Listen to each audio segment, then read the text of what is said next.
I want to give all praises, honor, and glory to Yahweh, Ba'ashem, Yahweh Shai, Ba'ashem, Rakakadash, the bonus of my apostles and elders of Great Millstone, and peace and blessings to you, Akim, that's pushing this truth. This is the brother Yakalan from the GMS Boston camp, and out of Walmart, the which is Lord willing. This lesson is edifying as well as a faith builder. Now, this article is from the whitehouse.com, and it says the U.S. is all in on Africa's future.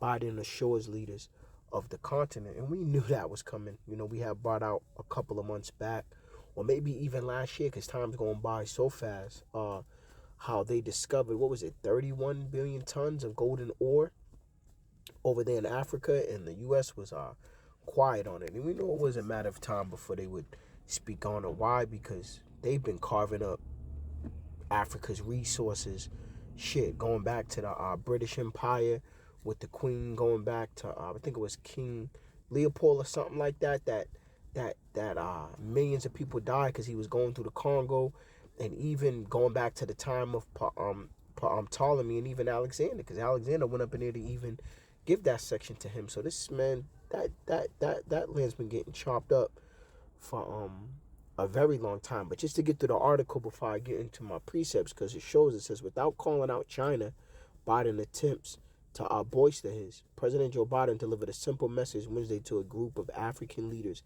gathered for a high-stakes Washington summit. The United States hasn't forgotten about you.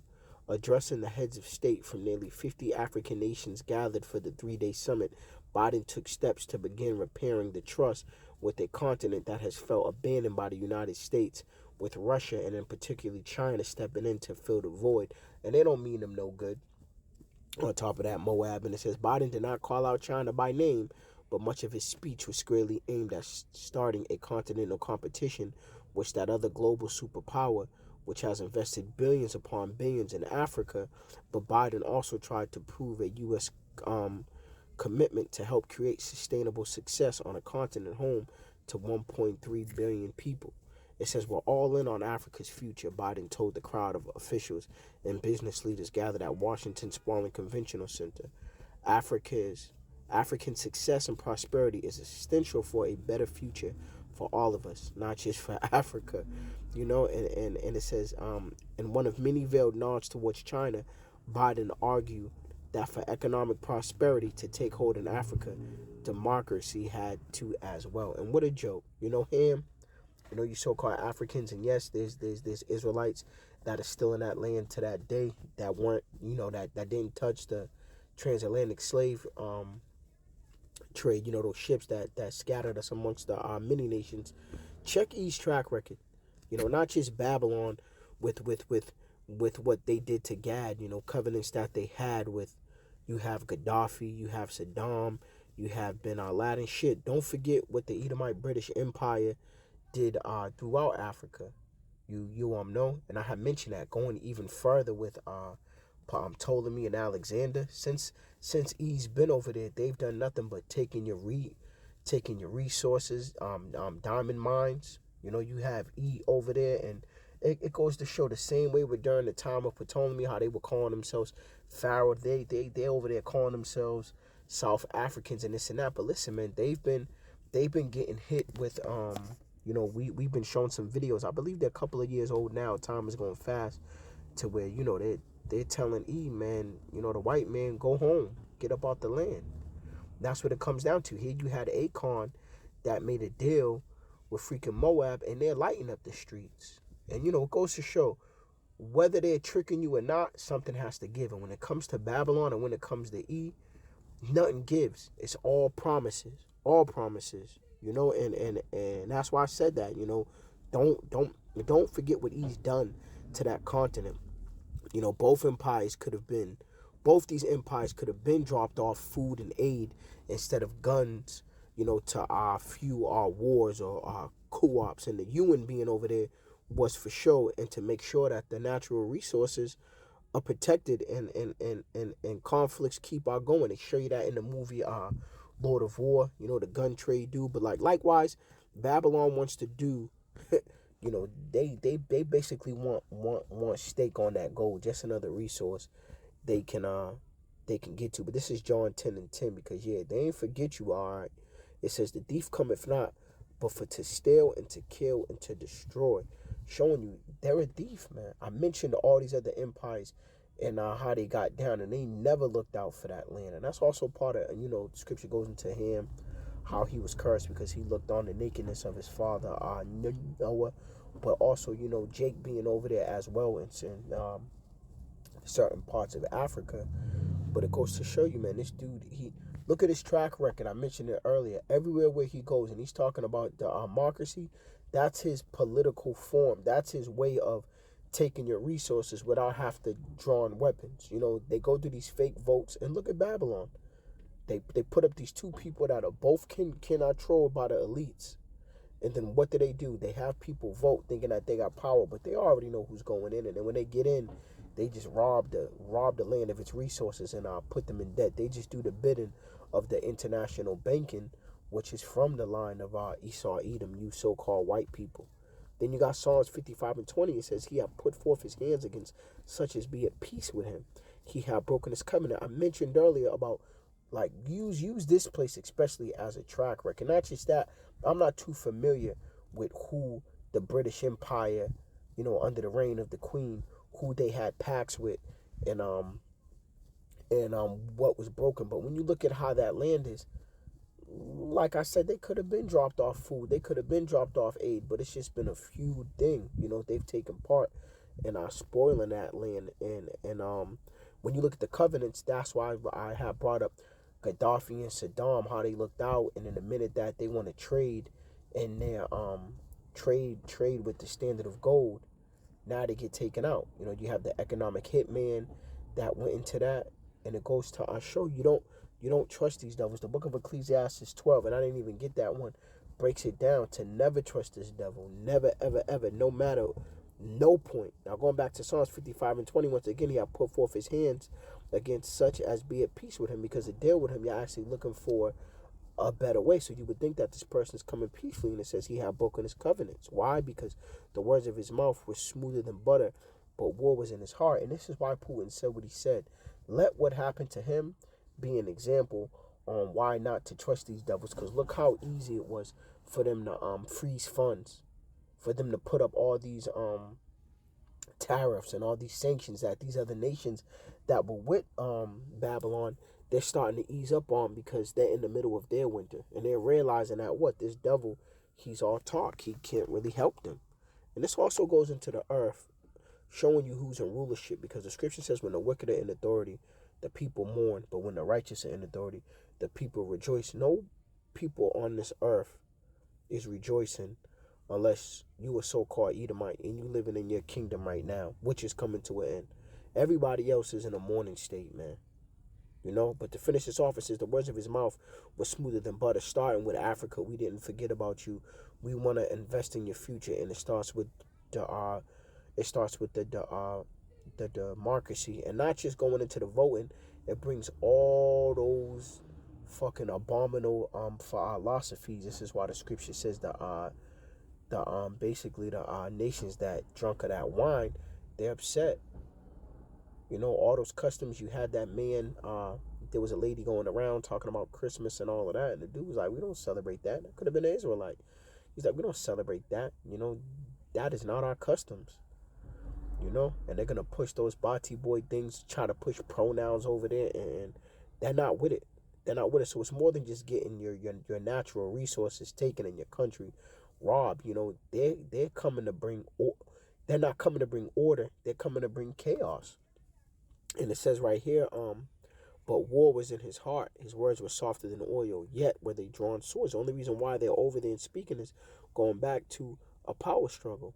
And the gold may be a factor, because we know that's what keeps this devil. That's their god, gold, oil, and drugs. But also because these other nations are doing what he's doing, and they don't want that.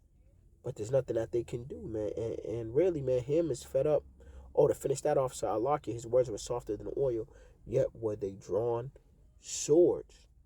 And Ham's fed up with E just like the rest of the world. And this is Habakkuk 2:5, because he transgressed by wine, he is a proud man. Need to keep it at home, because look at the state of Babylon right here. We need food aid. The democracy is shit. Matter of fact, you had the leader of the Moab. I forgot if it was the president or the secretary, whoever he was. He said, "Let democracy in the U.S. be an example of how the shit basically is ass." He didn't say it in those aspects. He was just basically saying, "How can a nation go around talking about democracy when you see it doesn't work for their nation?" And it doesn't. It's all a scam. You know, this place, the infrastructure's falling. And we all know that it's part of the plan. Not E's plan. It's part of Yahweh Bashim Yahweh Shai's plan, and he's just using E. They're about to tank this place to push in the digital dollar, but it's circling the drain, man. Ecclesiastes tells you that. You know? There is no future here.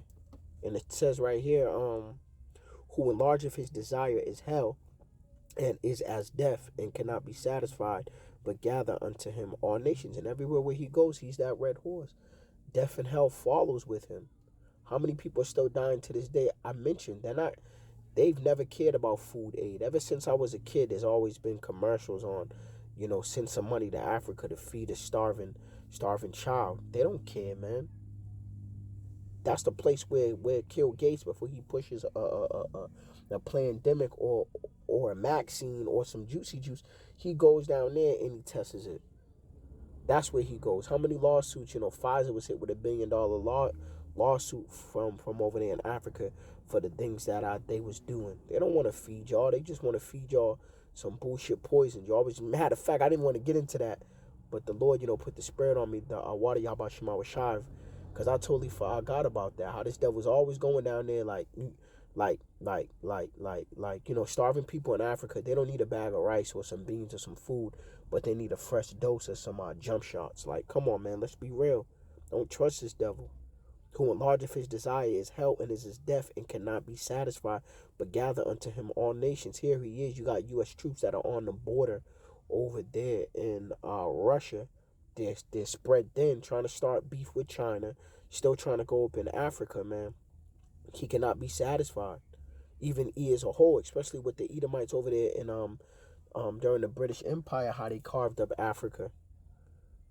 And it says that, gather unto him all nations, and heapeth unto him all people. Shall not all these take up a parable against him, and a taunting proverb against him, and say, woe to him that increaseth that which is not his? How long? And to him that ladeth himself with thick clay? Shall they not rise up suddenly that shall bite thee, and awake that shall vex thee? And thou shalt be for booties unto them. And these nations, man, this is why you got them over there. You have these people. I believe it's in South Africa. I believe a majority of them come from Australia, and even them being from Australia, they ain't the Aboriginals. That's another place where E went and slaughtered the natives. That's his track record. And you got these I'm gonna call them so-called Africans, because some of them could be Jake, some of them could be him. So I'm gonna just say, you got these so-called Africans evicting these Edomites off their land, man, because really it's not their land. It's not the land that was given unto them, and it's not the land even that's promised unto them. But it just goes to show, like, the Lord is putting the spirit on them to stop these people. There's videos of them getting whooped, Edomites. What was the one thing that they fear about us? They're doing unto them what they did unto them. Ravishing their women, killing farm owners, and this is why they're hiring private security. But there's only so much you can hire. There's only so much you can do. But that goes into the Lord, like he said, he's showing the shame of these devils. And the finish this, it says, because thou hast spoiled many nations, all the remnant of the people shall spoil thee. So when you look at these nations and them being in the predicament that they are, these bankers, they take a part in that. The higher ups of E. When you look at who controls their natural resources, when you look at the puppet leaders that they put into place, who controls them getting food or not, and everything, that's all controlled by E. And it says, going back, all the remnant of the people shall spoil thee, and because of men's blood and for violence of the land, the city of all that dwell therein. Because really, when you look at the areas, not just with over there in Africa, but when you look at Brazil, when you look at Haiti, you have Jake living in the worst of the worst, even here in Babylon, but you have E living in the best. They're basically showing you who went up in that land and did what they did. And then it says right here, woe to him that covereth in evil covenants to his house, that he may set his nest on high, that he may be delivered from the power of evil. Thou hast consulted thou hast consulted shame to thy house by cutting off many people, and hast sinned against thy soul. A lot of people perish with this devil going around the world for feeling the temporary blessing, because it was temporary, the temporary blessing that was given unto him, him having the whole earth. And it says right here, thou hast consulted shame to thy house by cutting off many people, and hast sinned against thy soul. For the stone shall cry out of the wall, and the beam out of the timber shall answer it. Woe to him that buildeth a town with blood, and establish a city by iniquity. So how you think how these Edomites got into Africa, you know? So I lock y'all in my phone had went. Just going back into the point that I was making, man. And I'm not gonna drag on this lesson. It's a lock it for my stuttering. I realize when I take slower breaths and I talk slow, it kind of, I don't stutter as bad. So it's a lock it for that. But just to show you, man, that this devil is spread thin. He know his rulership is up, but yet how the book of matter of fact, let me get that.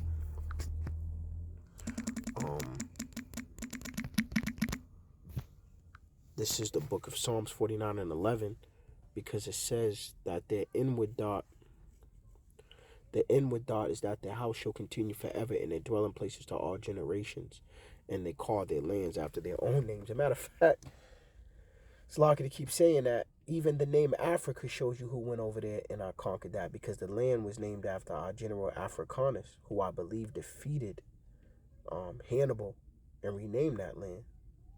So it goes to show you who's responsible for that. But once again, they think that their kingdom's gonna last forever, and the Lord left this as examples unto us on who that people would be, who the wicked would be, not just with the land being named after them, but them still thinking that they still got it when it's through. And the Lord's gonna make a great example of them, and this is the reason why these nations are gonna shoot off at this place, and they're gonna come down on this devil. So I hope this lesson was edifying, and I want to give all praises, honor, and glory to Yahweh, Ba'ashem, Yahushai, Ba'ashem, Makakadash, to bonus my apostles and elders of Great Millstone, and peace and blessings to your Arkham that's pushing this truth. Till next time, Yasharala, Shalom.